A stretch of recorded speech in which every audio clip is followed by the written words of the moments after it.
Praise the Lord. प्रभु यीशु मसीह में मेरे सब बहन भाइयों को जय मसीह की। आप सबका स्वागत है जीवित परमेश्वर की जीवित हजूरी में, जिसमें आने के बाद आपका जीवन कभी भी एक समान नहीं रहता। और जब आप पवित्र बाइबल के गहरे भेदों को समझते हैं और उनके अनुसार अपने जीवन में काम करते हैं, तो आप नेक्स्ट लेवल पर पहुंचते हैं और अपनी गवाही को रिसीव करते हैं। आज की हमारी इस वीडियो में हम परमेश्वर के पवित्र वचनों को मेरी भविष्यवाणियों की पुस्तक में से पढ़ेंगे। ये पवित्र वचन परमेश्वर के दास प्रेरित डॉक्टर अंकु यूसुफ नरूला जी के द्वारा लिखे गए हैं।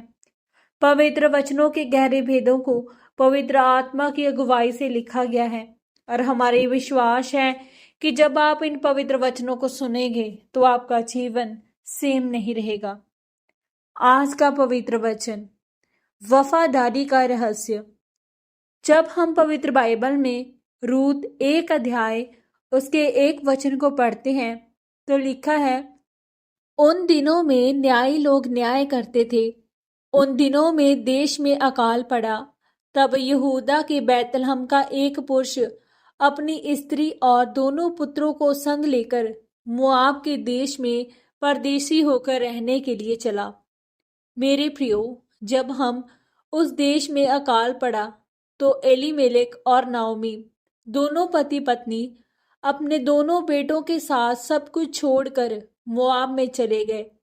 जैसे ही बैतलहम में दुख आया, अकाल आया, भूखमरी से वह मरने लगे, बीमारियां आई, तो वह परमेश्वर की उपस्थिति से, उसकी सहभागिता से दूर होकर मोआब में चले गए, जहां पाप था, अन्य जातियां थी, जहां पर कोई भी परमेश्वर का नाम लेने वाला नहीं था।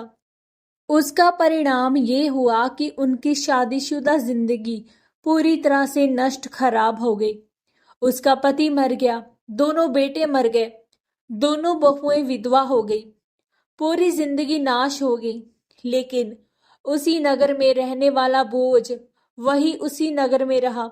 चाहे वहां दुख, अकाल आया था, वह परमेश्वर में खड़ा रहा, परमेश्वर के घर के निकट रहा, परमेश्वर की उपस्थिति में रहा।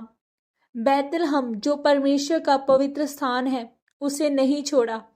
और वचन उसकी गवाही देता है कि अकाल के दिनों में भी वह बड़ा धनी पुरुष था। लेकिन नाओमी की जिंदगी में पूरी तरह से गरीबी आ चुकी थी। उन्हें खाने पीने को भी नहीं मिलता था। लिखा है कि जब 10 वर्ष के बाद उन्होंने सुना कि परमेश्वर ने इज़राइल के अपने लोगों के लिए सुधि ली है और सब तरह की भोजन वस्तुएं दी हैं, जब नाओमी की जिंदगी खत्म हो चुकी थी, तो उसने मन बनाया कि मैंने जान लिया है कि केवल यहोवा ही परमेश्वर है, उसके अलावा और कोई भी परमेश्वर नहीं है।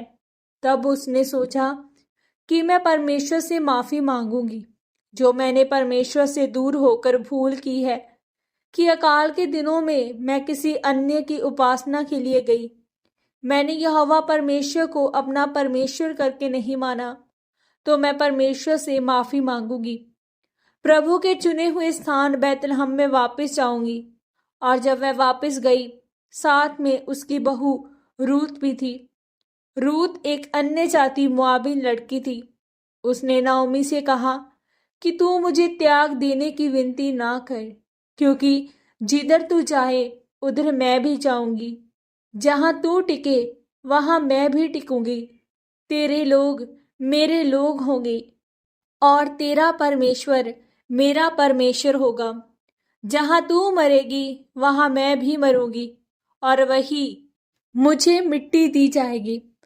आप सोचकर देखें, एक अन्य जाति स्त्री जो जवानी में ही विधवा हो चुकी थी और वह गरीबी को देख रही थी, उसके भविष्य में कोई आशा नहीं थी, फिर भी उसने परमेश्वर को मानने का मन बनाया।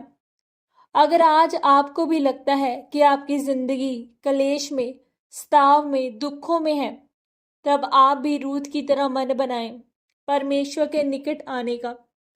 रूत 2 अध्याय उसके 2 वचन में लिखा है, मोआबिन रूत नाओमी से कहा, मुझे किसी खेत में जाने दे कि जो मुझ पर अनुग्रह करे उसके पीछे पीछे मैं सिला विनती जाऊं।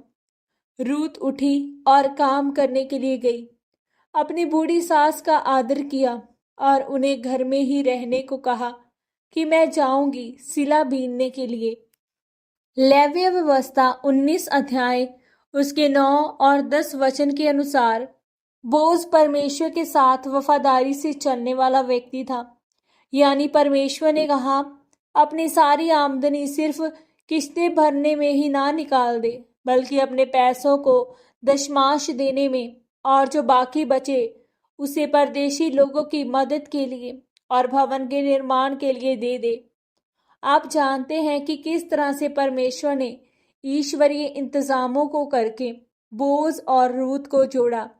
उन दोनों से परमेश्वर ने ओबेद को जन्म दिया, ओबेद से यिशै को, यिशै से दाऊद को जन्म दिया और रूत उसकी परदादी बनी।